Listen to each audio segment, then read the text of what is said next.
بسم اللہ الرحمن الرحیم۔ وائس آف جموں کشمیر، میں ہوں مرزا شفیق، آپ کے ساتھ اور سچ کے ساتھ۔ میرے ساتھ آج ہمارے پروگرام کے جو ہوتے ہیں نا چہرہ، جو روح رواں، وہ نہیں ہے شوکت کشمیری صاحب، وہ آج میرے ساتھ نہیں ہے، وہ کہیں اپنے کسی میٹنگز میں ہیں، اس لیے میں نے کہا 2 دن ہو گئے میں اپنے سامعین، ناظرین اور احباب سے اپنی باتیں شیئر کروں، اچھا لگتا ہے۔ مملکت خدادات پاکستان میں عدم اعتماد کی تاریخ تو پچھلے ہفتے ہوئی تھی، اور اس کا قلب ہے، اس کا وہ بحث ہوگی، لیکن وزیر اعظم عمران خان صاحب نے اس دن عدالت کا ایک خط نکالا تھا، وہ بہت سی کیا سرائیاں تھی، خط کیا ہے، سفیر کا ہے، کہاں سے آیا، کدھر سے آیا، خیر ابھی تک تو نہیں پتا کہاں سے آیا، کس ملک سے آیا، لیکن یہ آیا، وزیر اعظم صاحب نے کہا جی کہ انہوں نے مجھے ہماری خارجہ پالیسی پہ اثر انداز ہونے کی کوشش کی ہے، اور یہ عدم اعتماد اسی کا شخصانہ ہے، اور یہ عدم اعتماد کا ان لوگوں سے تعلق ہے، اور انہوں نے پیسے دیے اور یہ سارا کچھ ہوا۔ یہ خط آیا کہیں 7-8 مارچ کو، اور یہ پرسوں ظاہر کیا انہوں نے۔ میں سمجھتا ہوں کہ وزیر اعظم صاحب اب ایک نئی آگ لگانا چاہتے ہیں۔ اس سے قبل وزیر اعظم صاحب پاکستان نے لوگوں میں ایک انتشار پھیلایا ہوا ہے، جو جنگ جنریشن ہے اس کو مطلب بدتمیزی کی حد تک لے گئے ہیں۔ اب وہ نہ کسی کی عزت کرتے نہ چھوڑتے۔ آج دیکھیں اسلام آباد ایئرپورٹ پہ جو اپنے ایم کیو ایم کے سینٹر سے وہ جا رہے تھے کنوینر، تو ان کو ایئرپورٹ کے حدود کے اندر، ایئرپورٹ کے اندر ان کو باقاعدہ پلاننگ کے ساتھ جو چند لڑکے جو جوان وہاں پہ گئے پہنچے، ان کو پتا ہوگا یہ فلائٹ ہے، تو انہوں نے ان کو اوپر بڑے تبرے بولے اور بڑی گندی باتیں کی۔ ہم لوگ اس پروگرام میں ایسی باتیں نہیں کرنا چاہتے، نہیں کر سکتے ہیں، اخلاقیات کا دائرہ ہوتا ہے۔ ہمارے ساتھ خود ایسے ہوا، میرے ساتھ خود ہوا، جب میں نے پی ٹی آئی چھوڑی، میں نے پچھلے سال درمیان میں آ کے پی ٹی آئی چھوڑی، میں نے تقریباً 2 سال تک، 2.5 سال تک پیپلز پارٹی پی ٹی آئی کشمیر یورپ کا سینئر نائب صدر ہوا۔ پھر جب میں نے دیکھا کہ اخلاقیات کا یہ ایک حال ہے کہ اگر کوئی بندہ تھوڑی سی اچھی سچ کی بات کرے تو اس پہ پر تبرے بولتے تھے۔ میرے بارے میں ایک شخص تھے، وہ پتہ نہیں اسپین میں ہوتے ہیں، پتہ نہیں کدھر ہوتے ہیں، انہوں نے باقاعدہ ایک کہیں اوپر وہ رپورٹ بھیجی، پتہ نہیں سیف اللہ نیازی صاحب کو کیا، مجھے بہت تک آ گیا۔ میں نے کہا یار بات سنو کہ میں سچ تو نہیں چھوڑ سکتا، لیکن یہ پارٹی چھوڑتا ہوں، اور میں نے استعفیٰ دے دیا، اور سر عام میڈیا پہ آ کے بھی، نیوز پیپرز میں بھی میں نے کہا بھائی ہمارا ان کے ساتھ چلنا نہیں، مشکل ہے، کیونکہ ہم تو اتنے گناہگار ضرور ہیں، لیکن وہ سب کچھ ہو سکتا ہے، عیب ہو سکتا ہے، لیکن بدتمیز نہیں ہو سکتے۔ ہماری اخلاقیات ہمیں اجازت دیتی بدتمیز کرے، اور یہ وقتی عہدے اور یہ یہاں پہ دنیا میں ہیں تو اخلاق اپنے ساتھ جائے گا، لوگوں کے ساتھ تعلقات اپنے ساتھ جائیں گے۔ خیر چھوڑیں، وہ تو میرا ذاتی مسئلہ تھا۔ وزیر اعظم صاحب نے کہا جی کہ عثمان بزدار صاحب نے کل کہا کہ میرے سینے میں بہت راز ہیں، جب ہاؤس چھوڑوں گا تو پھر بتاؤں گا کہ کیا ہوا۔ تو میں سمجھتا ہوں کہ یہ راز ہوتے ہیں، راز قومی راز ہوتے ہیں، لیکن آج ہائی کورٹ اسلام آباد نے حکم دیا وزیر اعظم صاحب کو کہ آپ نے کوئی بھی پرائم منسٹر ہاؤس کا جو آفیشلی کوئی بات ہوتی ہے، سیکرٹ راز، اس کو پبلک آپ نہیں کر سکتے، اور ہم امید رکھتے ہیں کہ وزیر اعظم اپنے حلف کی پاسداری کریں گے۔ جیسا کہ آپ کو پتا ہے کہ کاف لیگ جب واپس چلی گئی تو اس کے بعد پھر اپوزیشن نے کیا کیا کہ اس نے جو باپ ہے وہ پہلے علیحدہ ہوا، اور باپ کی جو سیٹس ہیں اس میں سے ایک جو سیٹ ہے جو وہ ڈاکٹر زبیدہ جلال کی ہے، وہ ابھی تک ان کا ادھر حکومت کے ساتھ ہے تعلق، لیکن باقی جو سیٹ ہیں ان کی، وہ پی ڈی ایم کے ساتھ ہم بیٹھ گئے۔ اس کے بعد اختر مینگر صاحب پہلے ہی تھے، خالد مگسی صاحب بھی آ گئے، اس کے بعد وہ مجھے ان کا نام بھول گیا، وساطی صاحب، وہ بھی ادھر چلے آئے.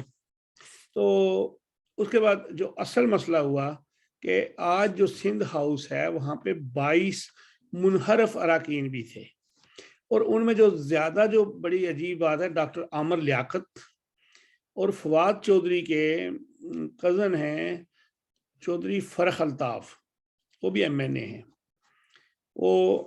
وہ بھی سندھ ہاؤس میں چلے گئے تھے اور وہاں پہ انہوں نے جا کے حمایت کا اعلان کر دیا. آج وزیر اعظم صاحب نے جو ملاقات کی آرمی چیف سے یا ان کے بلایا یا ہوئی, تو لوگ تو بڑی بڑی گانیاں گڑھ رہے ہیں, کہانیاں, لیکن یہ کہانیاں مجھے شک ہے کہ ایسے ہی رہیں گی کہ وزیر اعظم صاحب جو ہے ان کی فطرت میں یہ ہے, وہ کرکٹ کا جو بال پھینکتے تھے نا, اس میں وہ ٹرن پتہ نہیں ان ٹرن کے سوئنگ کی کیا کچھ کہتے ہیں. میں تو کرکٹ نہ کبھی کھیلا ہی نہیں ہوں, بلکہ شروع سے میرا کبھی کوئی رجحان نہیں رہا, لیکن وہ کرواتے تھے. انہوں نے چودھری پرویز الہی کو بھی وہ بال سوئنگ کروایا. کیسے کروایا؟ ان کو کہا کہ آپ عدم اعتماد کو ناکام کروائیں اور اس کے بعد ہم آپ کو وزیر اعلیٰ بنا دیں گے. وزیر اعلیٰ کا ریزائن میرے پاس آیا ہوا ہے. اب اس استعفے کی قانونی حیثیت کوئی بھی نہیں ہے. وہ اس لیے قانونی حیثیت تب ہوتی ہے جب گورنر کو پیش کیا جائے, اور پھر گورنر اس کو منظور کرے, پھر اس کے بعد نوٹیفکیشن جاری ہو, پھر الیکشن کمیشن اس الیکشن کا انعقاد کروائے, اور نیا وزیر اعلیٰ جو ہے وہ چیف منسٹر جو ہے وہ نامزدگیاں ہوں گی, پھر ووٹنگ ہوگی, اور پھر اس کا حلف ہوگا, اور پھر وہ پرانا ختم ہوگا, نیا آئے گا. وہ ابھی تک نہیں ہوا. تو میرا خیال ہے پرویز الہی صاحب کو بھی انہوں نے ایک جھٹکا لگا دیا کہ نہ وہ ابھی تو خیر مسئلہ ہی اور ہو گیا کہ اپوزیشن کے پاس 196 ہیں اور ان کے پاس 164 یا اس سے بھی کم ہے, کیونکہ ابھی اگر وہ 22 نکلے پھر تو اور کم بن جاتے ہیں. تو اب آتے ہیں وہ خط کی طرف. دھمکیوں میں جو خط ہے, پہلے تو بات یہ ہے کہ معاشرے میں, دنیا میں کوئی ملک ایسے خط لکھتا نہیں ہے, ناممکن سی بات ہے. اگر لکھ دیا ہے تو آپ اس کے لیے یونائٹڈ نیشن کا ایک فورم استعمال کریں, وہاں پہ آپ کا مندوب پکا اجلاس بلائے اور اس ملک کو نامینیٹ کرے, بھائی انہوں نے ہمیں خط لکھا, اس طرح ہمارے ملک کے داخلی معاملات میں مداخلت کی ہے, لہذا دنیا ہمارا ساتھ دے. اس کے بعد انٹرنیشنل کورٹ آف جسٹس ہے, وہاں پہ بہت سے لوگ آپ کے آتے ہیں, مظاہرے کرتے ہیں حکومتوں کے, آپ وہاں پہ لائیں بندہ اور وہاں پہ کیس کریں.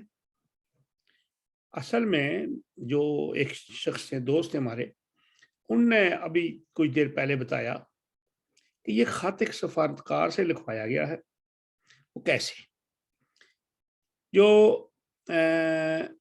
جو تھے نا اپنے وہاں پہ کیا کہتے ہیں, سفیر اسد نام تھا ان کا, اسد منیر یا کوئی ایسا نام تھا, ان کی ٹرمز پورا ہو رہا تھا. اور یہ ایک روٹین ہوتی ہے کہ جب کسی سفیر کا وہ ٹائم پورا ہوتا ہے وہاں پہ, تو وہ وہاں کے پروٹوکول آفیسر جو ان کے آفس ہوتے ہیں وہاں پہ ان کی آخری ملاقاتیں ہوتی ہیں, شاید کوئی کھانا وانا چائے وائے بھی پلاتے ہوں.